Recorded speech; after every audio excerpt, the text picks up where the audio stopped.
we had a lot of children where there was selective mutism, or there were children who just didn't want to talk, or lots of avoidance of going out, high level of anxiety, as you would expect, quite a lot of hypervigilance, and which led to kind of agoraphobia and kind of fear of being outside and fear of being in enclosed places and that sort of stuff. So you weren't just dealing with depression and anxiety, there was quite a lot of other things. And the more the cases were presented, the more I felt, oh my God, this needs a system. But we tried our best as much as we could to support these families. So it's not as easy as I'm presenting it. There was times I was literally struck thinking, what do I do with this information? You know, how do I help this person? How do I help this staff to help this mother? A couple of times we invited them to come in, like the widows came in, and I had a virtual session where I would assess. And quite a lot of physical symptoms being presented, like people coming in with lots of physical symptoms where there isn't necessarily a physical cause. And which takes me to the next topic of the taboo around mental health. And how do you tell someone you're actually struggling with mental health issues here? Because mental health equals madness, unfortunately. And it isn't. We've all had mental health issues. I've had it. Everybody else has it. When I lost my father, I had issues with grief.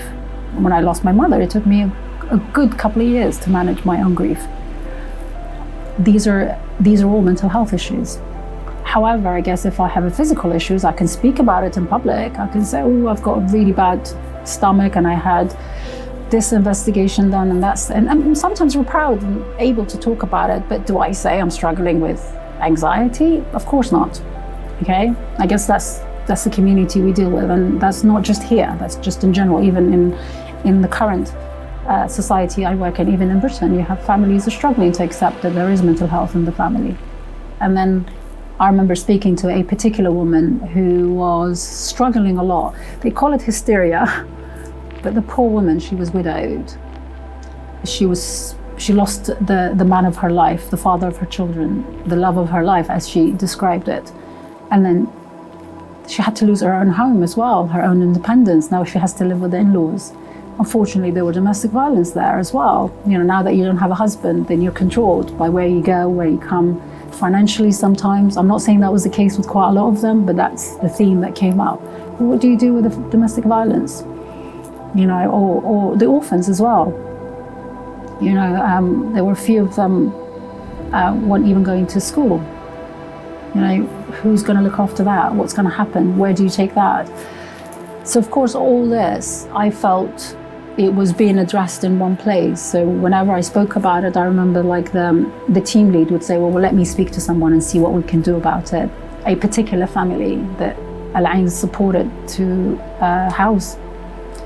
And I was really impressed by that, and genuinely impressed by that they managed to house her, because she was in a very difficult situation where there was a lot of violence towards her, and her money was taken away, like her husband's money. You know, there's a lot of tribe issues, there's a lot of inheritance issues. So all that gets into the child's mental health, the mother's mental health. And my God, that team, with all my respect for them, they worked so hard. In Iraq, we know there's a lot of trauma. And what do we mean by that? You know, when people are going by their daily lives, suddenly there's an explosion.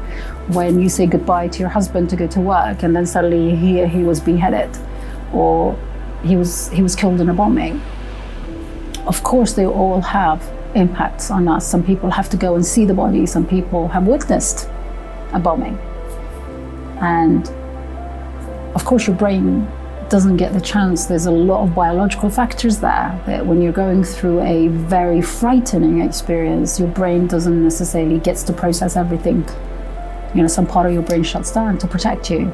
But while it's doing that to protect you, you don't get to process what's happening around you. And then you start living life based on all the symptoms that kind of you try and manage those symptoms, but you're keeping it going as well. Like a lot of people, I don't want to talk about it. When your brain says, talk about me, I want you to process me, I don't want to talk about it, you know, and are we avoidant? Of course we are. If we're frightened of not knowing what to do with something, we avoid dealing with it, and it just sits there and it lingers and it lingers and it gets worse.